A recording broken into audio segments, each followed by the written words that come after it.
Si je n'avais qu'un regard à poser sur le monde, ce serait Istanbul. Depuis cette déclaration d'Alphonse Lamartine, une attraction durable et forte existe entre la France, la Turquie et plus encore Istanbul. Si des milliers de Français s'y sont déjà installés, cette ville cosmopolite continue d'attirer chaque année de nouveaux arrivants. Quelles sont leurs motivations? Que viennent-ils y chercher? Comment vivent-ils cette expérience? Partons à la rencontre de celles et ceux qui ont tenté l'aventure. Lors de son premier voyage à Istanbul, Patricia Ruelleux, jeune femme hyper énergique, tombe raide dingue de cette ville. Depuis, elle tente de partager cette passion avec le monde entier. Elle y a développé un service touristique.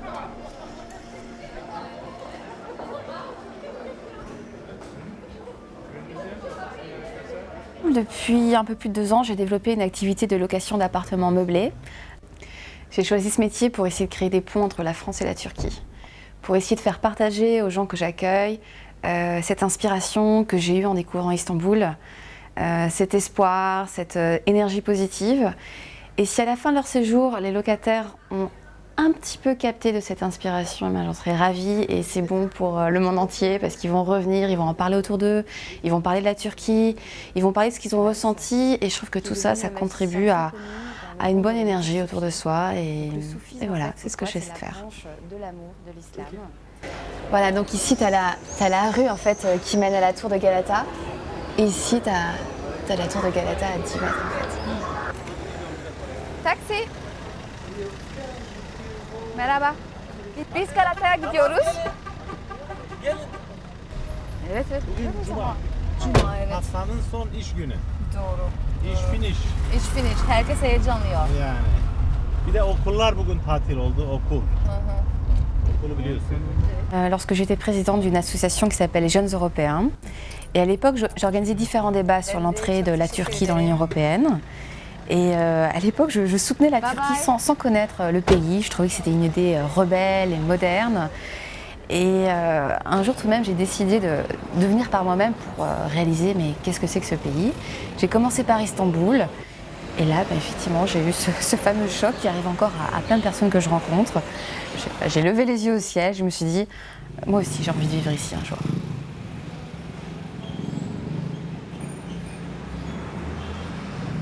Les gens arrivent et se sentent tout de suite transférés dans un autre décor et ils ont la sensation de vivre quelque chose d'hors du commun. Et c'est vrai, et c'est exactement ce que moi je ressens chaque jour. Lorsque je sors de chez moi, je descends les petites collines de Cihangir que j'assimile un petit peu à Montmartre, Istanbuliote. J'ai un sentiment d'être dans un quartier et même dans une ville qui a quelque chose de différent par rapport au reste du monde. La vie aujourd'hui, misère.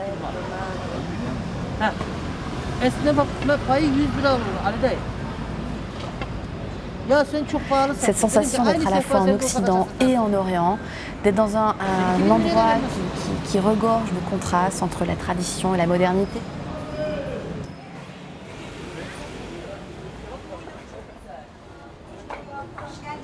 Hoş bulduk. Nasılsın? Teşekkürler. Sen nasılsın? Çok enerji lazım. Çok enerji lazım. O zaman pilav. Pilav. Ondan sonra chicken. Tamam. Musakka. Bir şey tat bakabilir miyim ben mesela? Evet, ıspanak ben tatmak istiyorum. Olur mu? Olur. Okay. Böyle mi? Evet. Emin misin? Okay. Bir çatal alacaksın. Hı? Bir çatal alacaksın. Tamam, ok. Bakarız. Alors ça, c'est des épinards, comme vous l'avez compris. La spécialité de Gülay, chez qui je mange tous les jours. Bon appétit. Nasıl söyleyeyim? Afiyet olsun. Böyle. Afiyet olsun.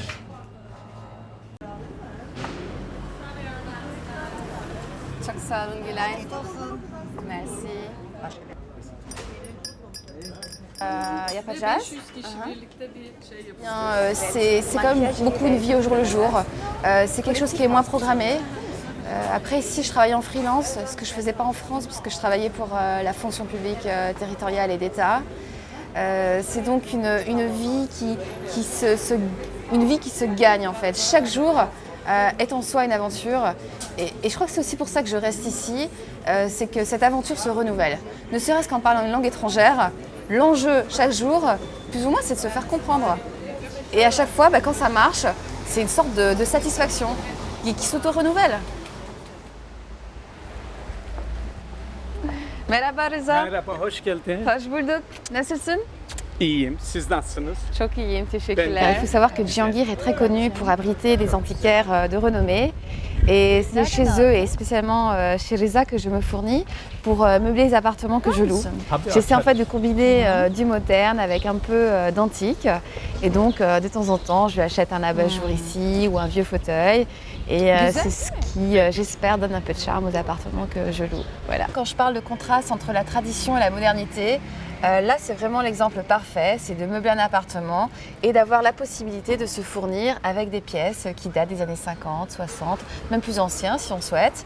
Et on y va, là, c'est à 2 pas de chez nous, on sort de la maison et on va dire bonjour à Reza et on regarde quels sont les arrivages, quelles sont les grands-mères qu'il a dépouillées de leurs trésors. Et voilà, ça se passe comme ça.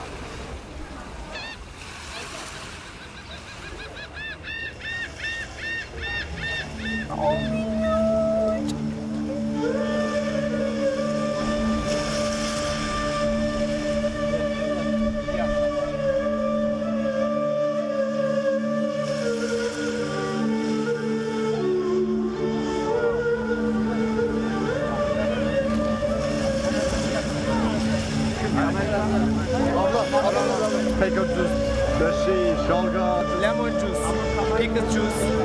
cabbage, dashi,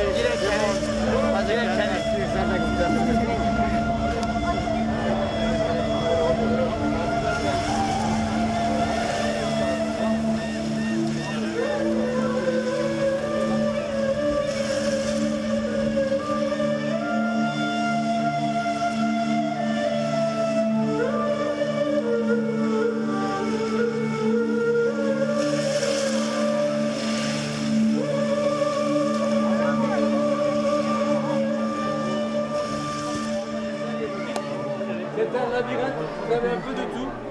Prenez comme des repères. Lieu incontournable de la mégapole, le Grand Bazar, situé en plein cœur d'Istanbul. On peut y accéder par 18 portes différentes et pas moins de 58 rues le traversent. Avec ses 4000 boutiques, c'est l'endroit idéal pour rencontrer le directeur de la Chambre de commerce française de Turquie. Raphaël Esposito a quitté Colmar pour poser ses valises dans l'ancienne Constantinople il y a plus de 10 ans. Alors nous sommes au Grand Bazar, qui est un lieu incontournable d'Istanbul. C'est un peu aussi à la croisée des chemins et des cultures du pays, et également très significatif, un vrai régulateur, on va dire, de l'économie turque.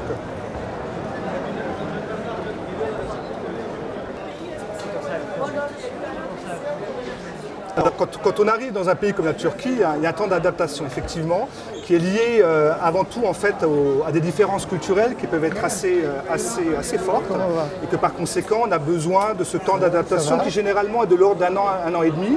Mais après, les choses se font naturellement parce que les Turcs sont tellement accueillants et vous expliquent aussi comment ce pays fonctionne. Hein, donc, dans le journal, en fait. C'est Dennis Heisbert.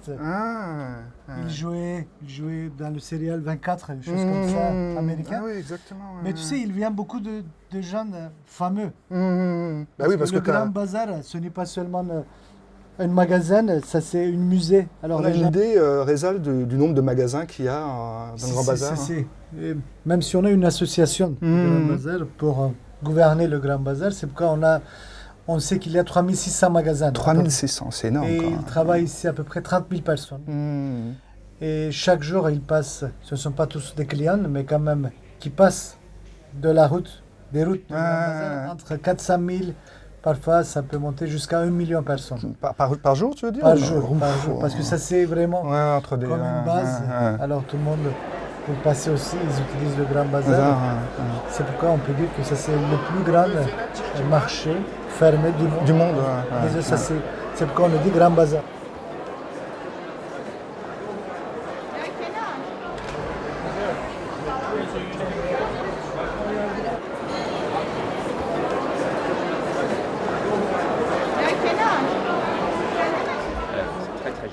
c'est nouveau ça. Ils font de belles choses. En dehors du fait qu'ils soient tous très sympathiques ici, c'est qu'ils font vraiment de très belles choses. Très belles choses, très belles choses. Et vraiment de qualité. C'est pour ça qu'il ne faut pas rentrer trop souvent, parce que sinon... Ouais, je sais bien. Ça coûte cher. On a pas mal de vestes. Oui.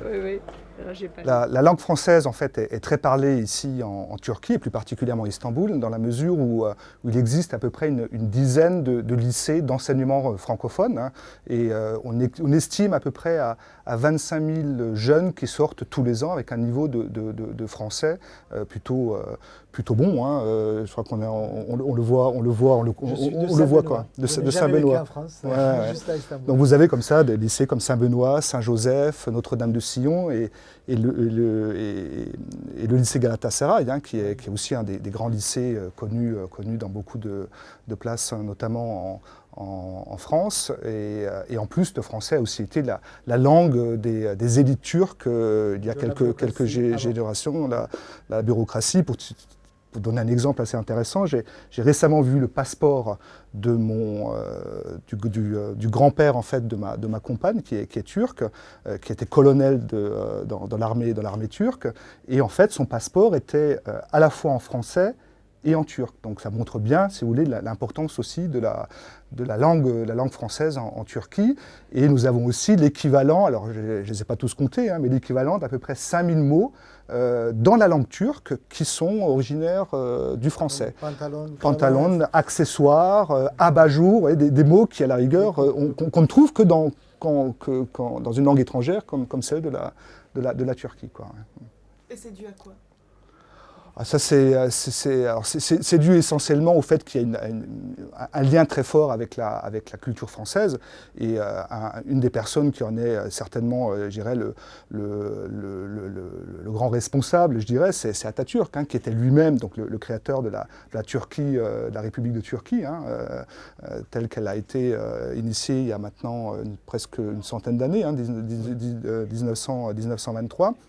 Qui était lui-même à la fois francophone, francophile, hein, et qui donc automatiquement avait des racines très fortes qu'il a pu aussi implanter dans la nouvelle République de Turquie. Et deuxième raison, c'est que c'est aussi que la langue française est la langue de la diplomatie, que par conséquent c'est resté aussi, je dirais, en Turquie. Et peut-être la troisième raison, c'est qu'il y a quand même un lien, je dirais, une affinité, une affinité très particulière avec la culture française et la langue française, ce qui fait que beaucoup de jeunes, et encore aujourd'hui, apprennent le français parce qu'ils sont atterris par le pays, parce qu'ils sont atterris par la culture et parce qu'ils sont attirés par la langue, hein, tout simplement, hein, la beauté de notre langue.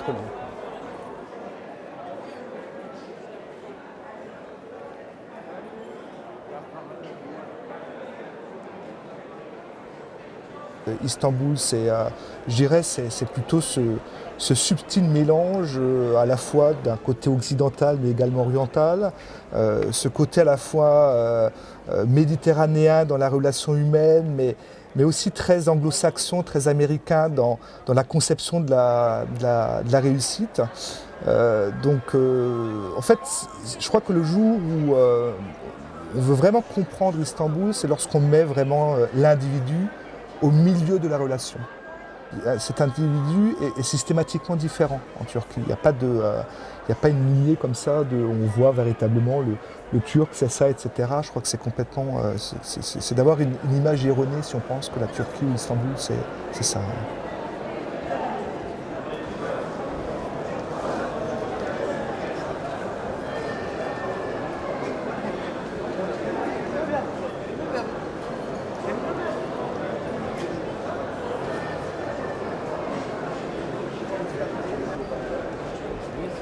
Bonjour Florence.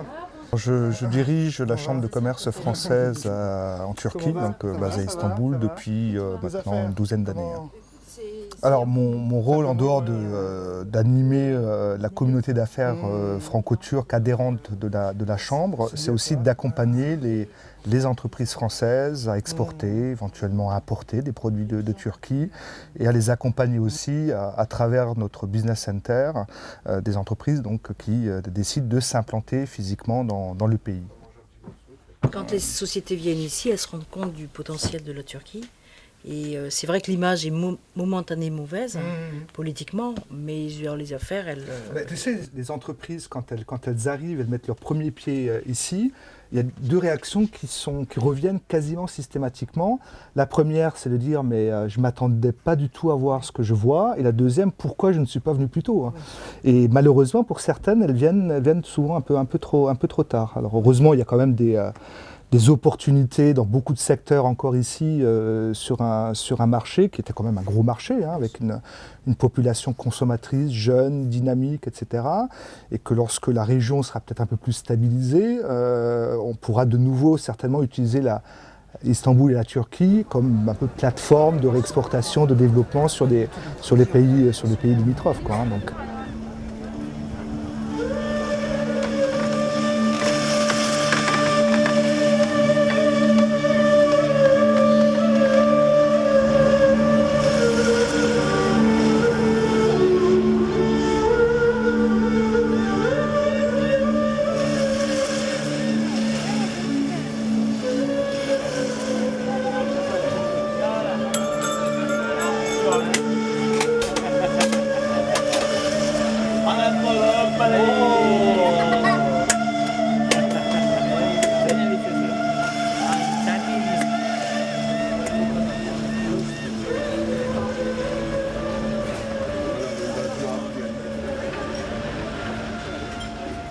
Marie-Rose Koro habite le quartier de Cihangir, en plein cœur d'Istanbul, depuis presque 40 ans. 40 ans qu'elle est en admiration devant la mégalopole. Et pour se le rappeler, il lui suffit tout simplement d'ouvrir sa fenêtre.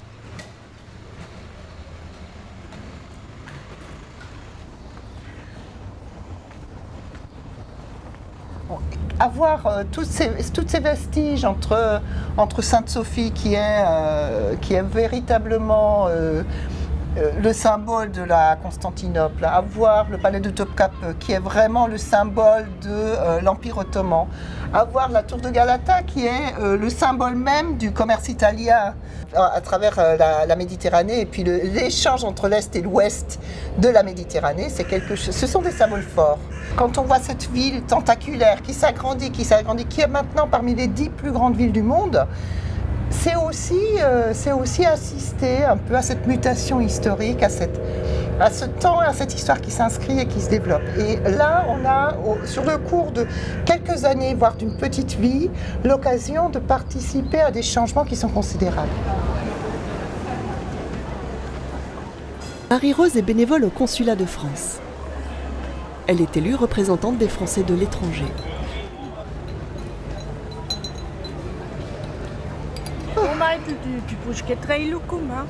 Neem trein, dan kan het zijn. Merci.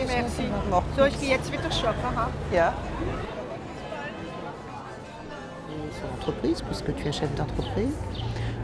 Ces réunions sont pour moi, en tant qu'élu, l'opportunité, la nécessité de rester en contact avec la communauté française en Turquie, puisque je suis élue pour ça, et que c'est très très important d'être au plus proche de cette communauté dans sa vie quotidienne, et pour pouvoir partager avec elle et transmettre ensuite les problèmes qu'elle peut rencontrer. Les jeunes qui arrivent sont nombreux, et souvent des jeunes diplômés, parfois même très très diplômés, qui viennent soit chercher un emploi qualifié dans les entreprises françaises ou internationales, souvent internationales aussi, ou alors ce sont des jeunes qui sont un peu à la dérive en France et qui pensent que l'herbe est plus verte ici, mais eux ne rencontrent du succès que très très rarement. Ils sont très souvent en situation d'échec et retournent pour beaucoup d'entre eux en France, où l'encadrement social quand on est sans travail est quand même un peu plus sécure qu'ici.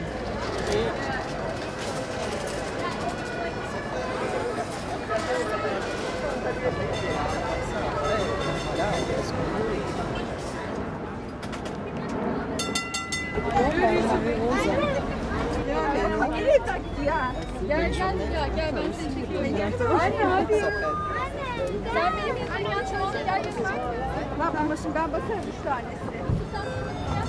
Beraber. Buyurun. Beraber. Yok, açılmıyor.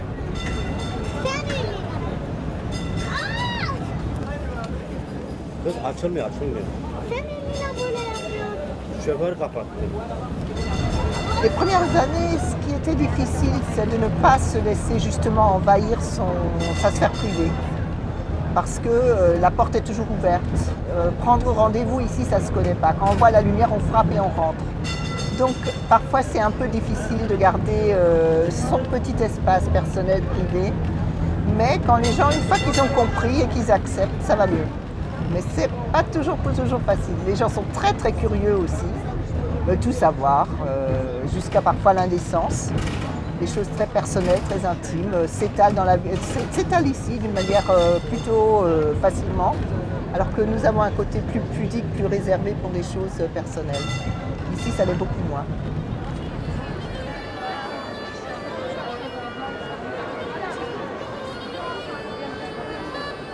C'est donc sans prendre rendez-vous que Marie-Rose Corot nous mène jusqu'au plus prestigieux lycée du pays, le lycée Galatasaray.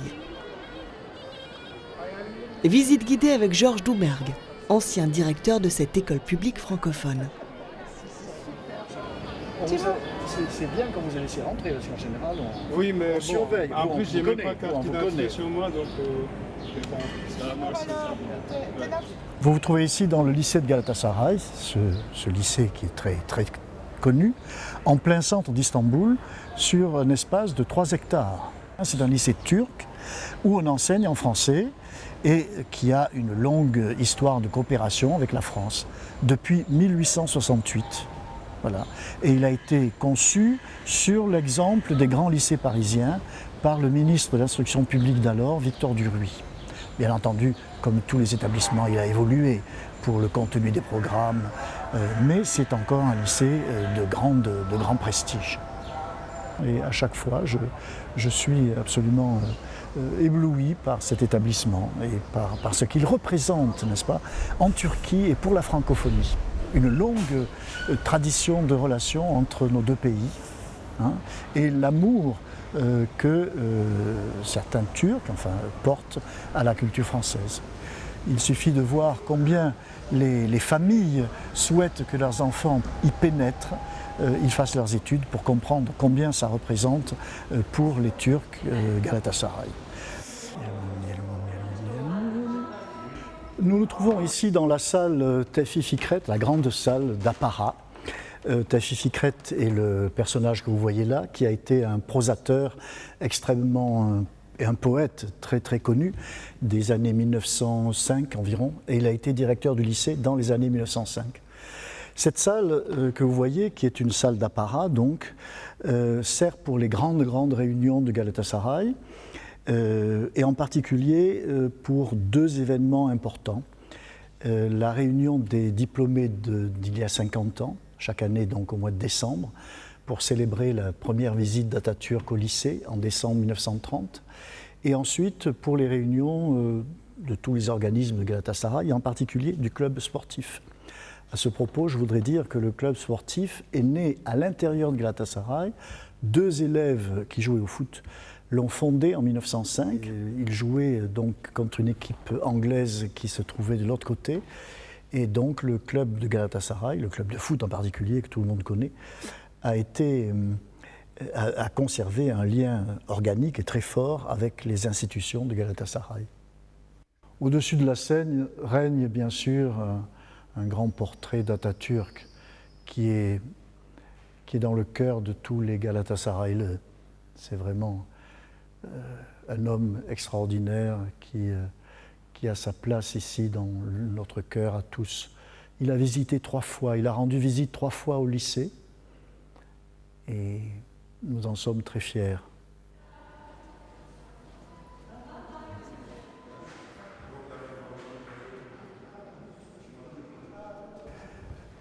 Voilà donc la salle Abdurrahman Sheref Effendi, qui est la continuation, comme vous le voyez, de la grande salle Tevfik Fikret, et qui est une salle de foyer, en quelque sorte. Et au milieu, vous voyez donc le buste d'Abdulaziz, le fondateur de Galatasaray. Et ce buste nous a été offert par le président de la fondation, qui est un homme extrêmement attaché à Galatasaray, M. Inan Kirac, et qui a acheté ce buste à Londres lors d'enchères. Voilà donc le sultan par lequel nous sommes ici, Abdulaziz.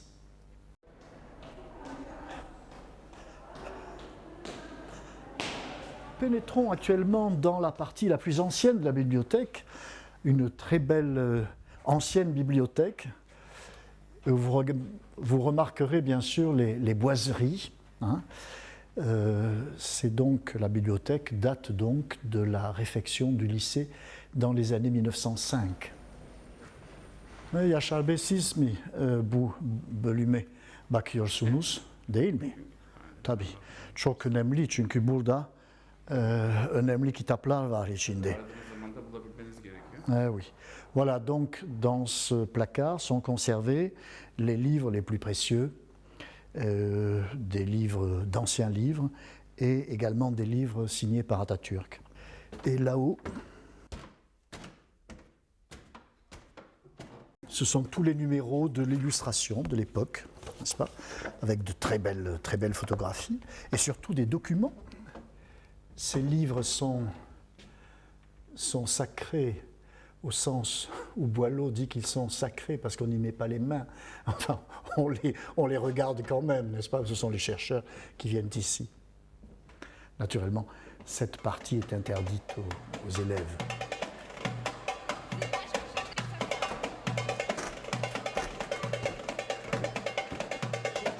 Bize çok yardımcı olmuşsunuz. Çok teşekkürler ve iyi günler dileriz. Hadi sağ olun size.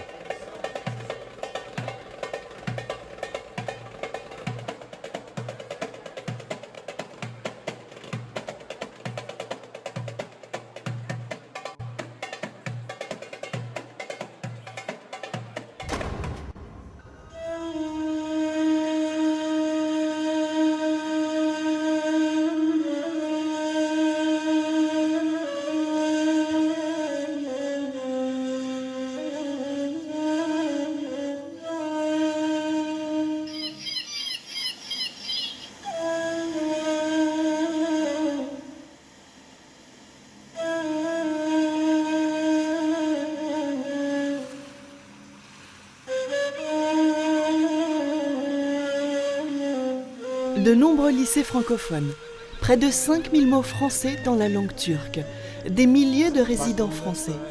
Mais d'où vient ce lien si fort entre nos deux cultures? Peut-être un élément de réponse avec l'historien Mustafa Kacha.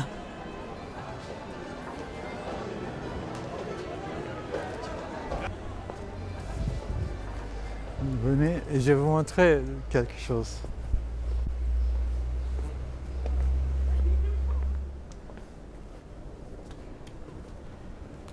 Voilà, Humbaracıyanı Ahmet Paşa ruhuna. Kont Alexander Bonneval'in, daha doğrusu Türkçe adıyla Humbaracı Ahmet Le comte Alexandre de Bonneval est connu en Turquie sous le nom de Humbaraçı Ahmet Paşa. On est ici, à côté de sa tombe. Il était au XVIIIe siècle un des plus grands et des plus connus des généraux au monde. C'était un fin stratège. Le comte est venu de France pour se mettre au service du sultan comme chef des armées. Il a eu une grande influence dans le rapprochement entre l'Empire ottoman et la France. Et nous lui devons aussi de nombreuses victoires. Humbaracı Ahmet Paşa a su moderniser complètement l'armée ottomane grâce notamment au corps de bombardiers qu'il a créé. C'était la première armée moderne des Ottomans.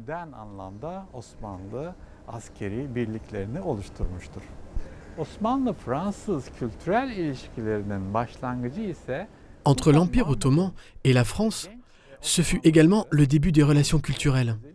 Elles ont donc tout d'abord été militaires avec Alexandre de Bonneval, pour finir par devenir culturelles. Le sultan a envoyé en France de jeunes étudiants dans les universités parisiennes. Ils sont revenus à Istanbul avec deux aspects importants qu'ils nous ont transmis.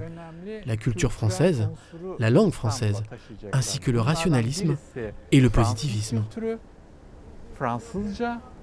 İkincisi ise rasyonalizm ve pozitivizm.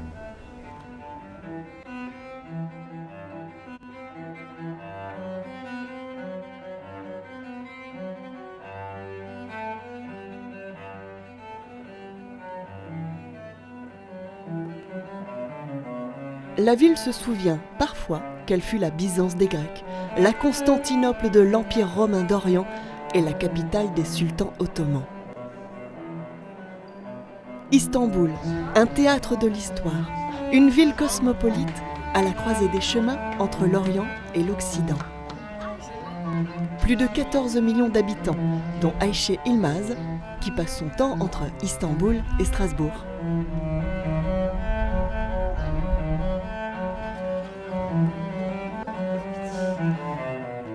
Je suis française et turque à la fois. 100% turque et 100% française. Je me sens plus alsacienne que française, je dois dire, parce que c'est vrai que ça fait 18 ans que je vis en Alsace et voilà, c'est ma seconde patrie. Qu'est-ce que c'est? C'est tout un autre style de vie que ce qu'on a à Istanbul ou en Turquie. C'est toute une autre culture. Et mon équilibre personnel vient de ces deux cultures, justement. Je ne pourrais pas choisir. Si on me demandait, je ne pourrais pas dire je préfère ci, je préfère ça. Les deux pays ont des choses qui me définissent, qui font partie de moi. Et voilà, mon équilibre, c'est les deux.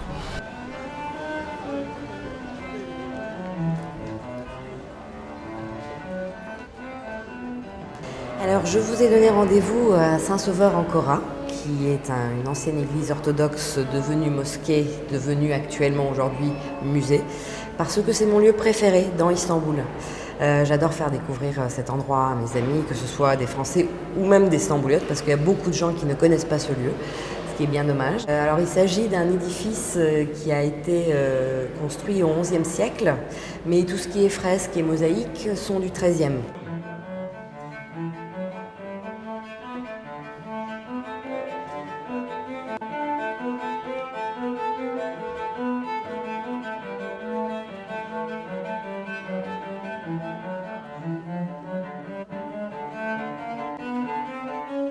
C'est très particulier, je trouve, déjà dans l'histoire de l'art, puisque c'est ici qu'on a trouvé la première utilisation de la couleur noire dans l'art de la mosaïque.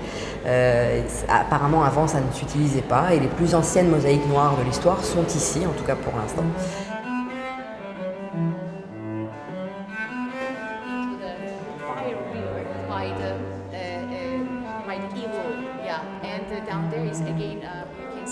Just on the bottom part of the stream of the fire, halos one more time. It is very unusual to depict usual people.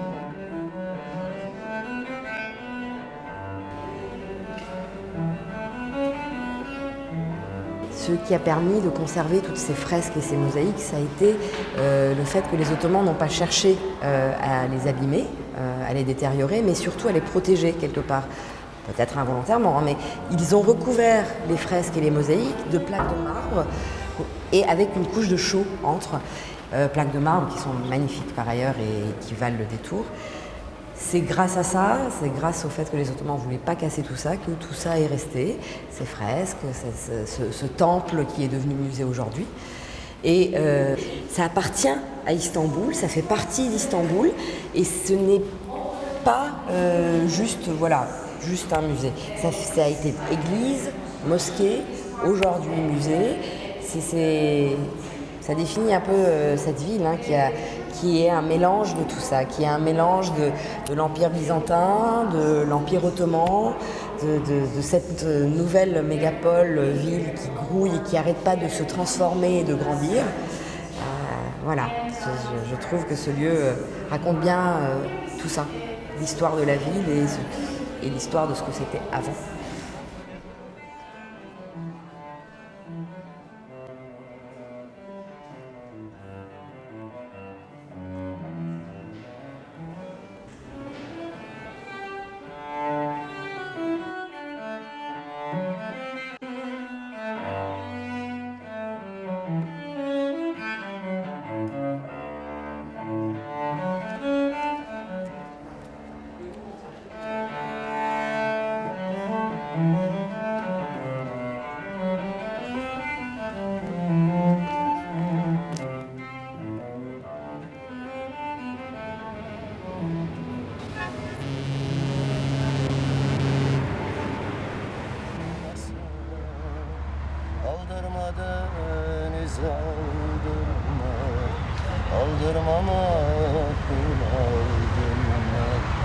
Dışarıda deli dalgalar, gelir duvarlar yanar. Dışarıda deli dalgalar, gelir duvarları yanar. Beni bu sesler uyanar.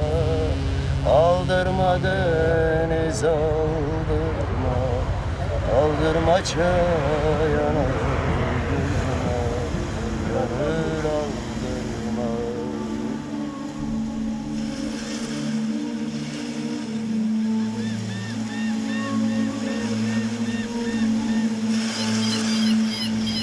Neden bana çocukluğumun listesini İstanbul'daki mahallesinde ve müzede göreceğiniz tüm hayvanları anlattın? Evler? Peki bunun ismi Lila. Şimdi ben size soracağım bu kim diye, siz de bana Lila deyin, tamam mı? Peki bu kim? Elinde baton. Nina et ses péripéties. Leylek nerede leylek? Voilà une petite héroïne qui fascine les enfants. 1, 2, 3, 4, 5, 6, 7, 8, 9, 10, 11, 12. Bayrak nerede? Evet. Une petite fille sans nationalité qui, sous le pinceau de Sabine Buchmann, aime déambuler dans les rues d'Istanbul. Evet. Hani köprü bu?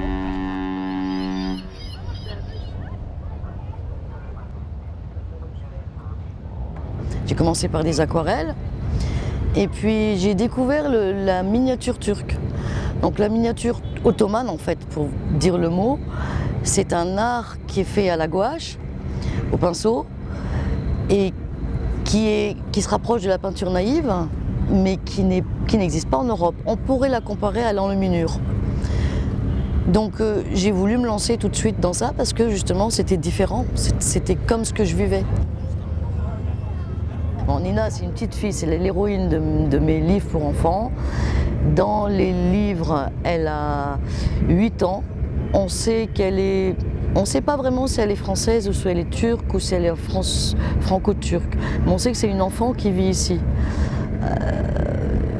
Tout ce qu'elle dit, tout ce qu'elle ressent, c'est ce que je ressens.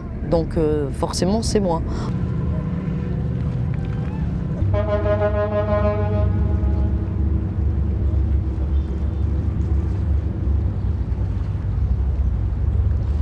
Je suis arrivée en Turquie en 1986 et en 1988 à Istanbul. Entre-temps, j'avais rencontré le papa de mes enfants et mes enfants sont tous les deux nés à Istanbul. Et j'ai décidé tout de suite de m'installer. Parce que Istanbul, c'est une ville de mer, c'est une grande ville et elle est magique. Quand j'ai décidé de m'installer ici, j'ai pensé à mon père. Parce que mon père, lui, il est né en Algérie, c'est un pied noir, et il était venu, lui, s'installer à Strasbourg. Et quand moi j'ai fait la démarche d'aller habiter ailleurs, j'ai pensé à lui. Je me suis dit que finalement dans la famille, on était nés pour aller habiter ailleurs et pas à l'endroit où on essaie.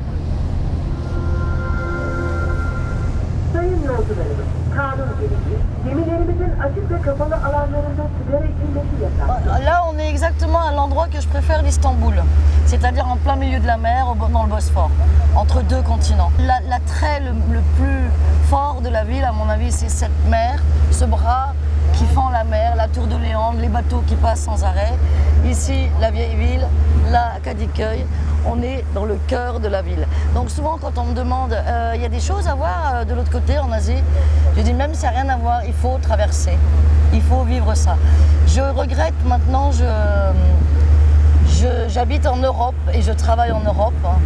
J'ai habité 15 ans en Asie et traverser le Bosphore tous les jours, c'était très chouette. Le problème, c'est que maintenant, je travaille trop loin par rapport à l'embarcadère et j'ai pas le courage de prendre la voiture avant et après d'arriver à l'embarcadère. Mais sinon, vraiment, regardez ça. Aller au travail comme ça, c'est quand même formidable. Et là, on va où alors exactement? Alors là, on va à Kadıköy. Donc Kadıköy, c'est donc sur la rive asiatique. C'est un petit peu comme une petite ville de province. Ça, vous allez voir tout de suite, l'ambiance n'est pas la même.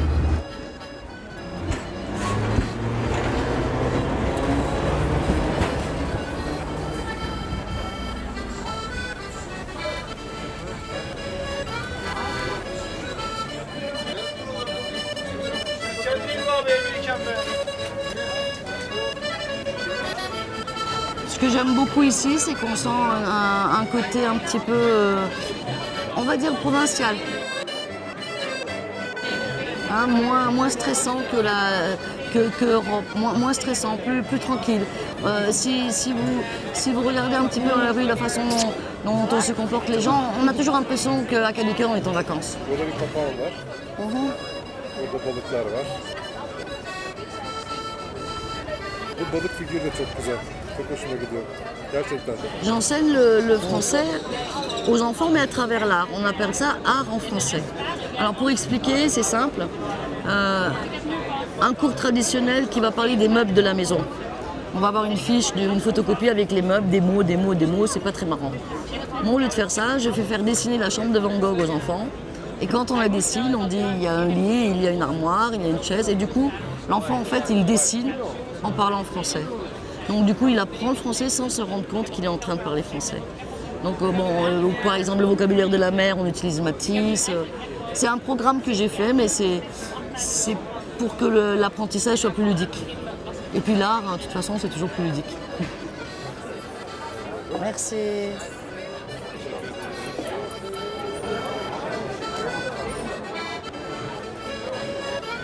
Ah, ça fait du bien.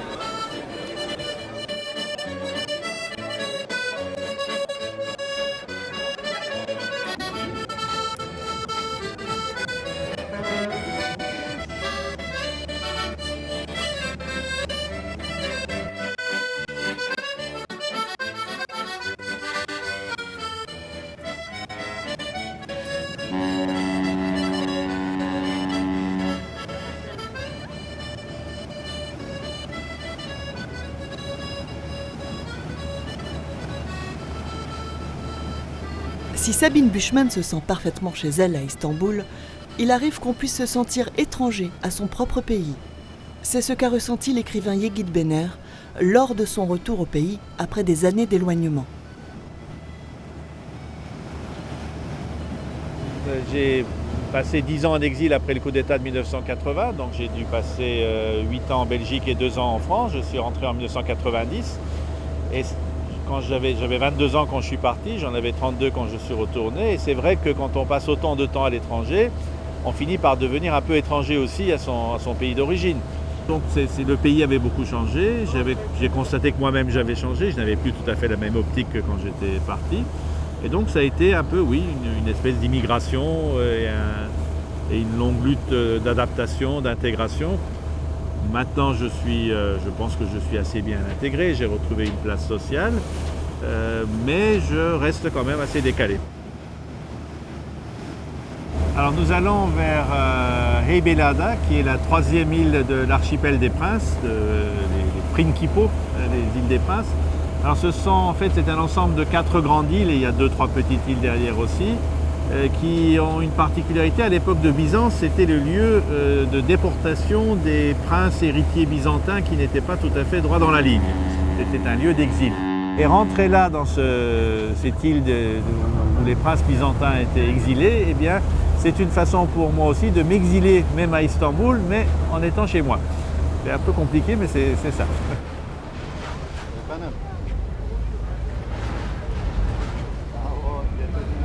C'est un ensemble de 4 îles très boisées, il y a des forêts, il y a des plages. Donc c'est vraiment dans une mégapole de 15 millions d'habitants où ça grouille tout le temps.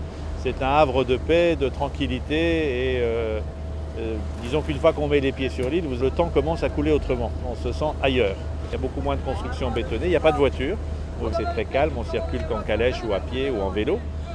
Et c'est aussi un paradis pour les écrivains, c'est une des raisons pour lesquelles j'y suis. Beaucoup d'écrivains turcs se sont installés dans le temps sur l'île, ils y ont écrit, ils y ont vécu, ils y ont mouru. Et voilà. Il reste un peu quelque chose de l'ancien mode de vie cosmopolite de l'Istanbul du début du siècle précédent. Et ça, ça fait aussi une partie de son charme.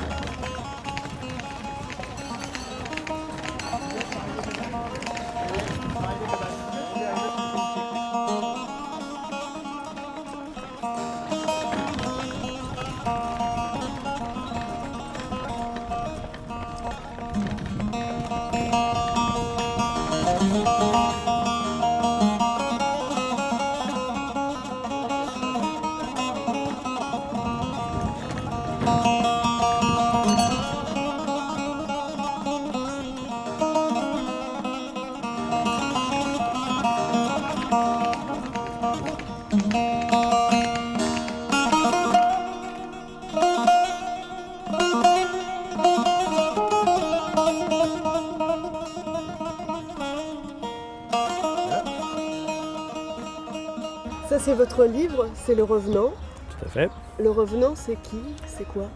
Alors, qui est le revenant? Qu'est-ce que le revenant? Le revenant, ça peut être n'importe qui finalement. C'est quelqu'un qui a fait un pas de côté, qui n'a pas suivi la route qui était toute tracée. Et qui après, du coup, est complètement décalé. Décalé par rapport à ce qui était sa vie, décalé par rapport à ce qui était son futur, et décalé par rapport à sa vision de son propre passé. Mais décalé aussi dans ce que les autres voient en lui, puisqu'il n'est plus dans le droit chemin. Alors ça peut être précisément, ça peut être quelqu'un qui rentre de prison. Dans ma génération, beaucoup de gens ont passé des années en prison après le coup d'État de 80. Ça peut être quelqu'un qui revient d'un asile psychiatrique, pourquoi pas, qui revient d'un long voyage, qui rentre d'immigration, ou qui part ou qui revient de l'exil, comme c'était mon cas après le coup d'État de 80, tout comme des dizaines de milliers de gens de ma génération finalement, encore une fois. Il ne faut pas le cacher, c'est un roman qui est largement d'inspiration autobiographique, même si ce n'est pas une autobiographie. À l'exil, on en parle beaucoup, il y a beaucoup de très beaux romans d'ailleurs sur l'exil. Le retour d'exil, on en parle moins parce que beaucoup de gens n'arrivent pas à rentrer d'exil aussi, déjà, une chose. Souvent, quand on passe de très longues années en exil, on finit par s'installer ou on finit par ne plus pouvoir revenir. On essaye de revenir et on repart. C'est arrivé aussi à beaucoup de gens. Moi, je me suis accroché. J'ai eu du mal à m'accrocher, mais je me suis dit, non, cette fois, je reste. Ça a été douloureux? Ça a été douloureux. Douloureux de voir déjà qu'on n'existait plus, de voir qu'on ne pouvait pas avoir les mêmes rapports avec les gens. Bon, mettons mes meilleurs amis, les gens de ma famille, mes cousins, mes parents. Ne serait-ce que pour expliquer un simple comportement que j'avais, il fallait que je donne presque une brochure explicative à côté. Parce qu'ils n'avaient pas vécu avec moi tout ce qui avait engendré chez moi tel ou tel comportement. Et un peu pareil chez eux. Quand j'avais une réaction par rapport à tel ou tel événement, ce n'étaient plus les mêmes réactions que j'avais avec eux ou qu'eux pouvaient avoir, parce qu'ils n'avaient plus le même monde de référence. Et ça, c'est quand même un peu douloureux de ne pas pouvoir communiquer aussi simplement avec ses amis, avec ses proches. On dit de Paris qu'elle est la ville des Lumières. Quant à New York, l'un de mes amis écrivains l'a baptisée la ville qui est debout. Si on me l'avait demandé, pour décrire Istanbul, j'aurais choisi l'expression métaphorique de ville pieuvre. Une ville-continent démesurée qui peut changer de couleur et se camoufler en projetant de l'encre. Un monstre inquiétant agrippé à un bout de terre fendu en son milieu et coincé entre deux mers, qui répand ses tentacules dans toutes les directions, enserrant avec force monts et vaux, dont la bouche en forme de bec réduit en charpie et broie menu tous les êtres qu'il croise sur son chemin. Une ville qui n'a ni début ni fin. Cette image a pris forme sous mes yeux il y a 20 ans, quand j'ai regardé par les hublots de l'avion qui me transportait depuis Ankara, alors qu'on atterrissait à l'aéroport à Tokyo d'Istanbul.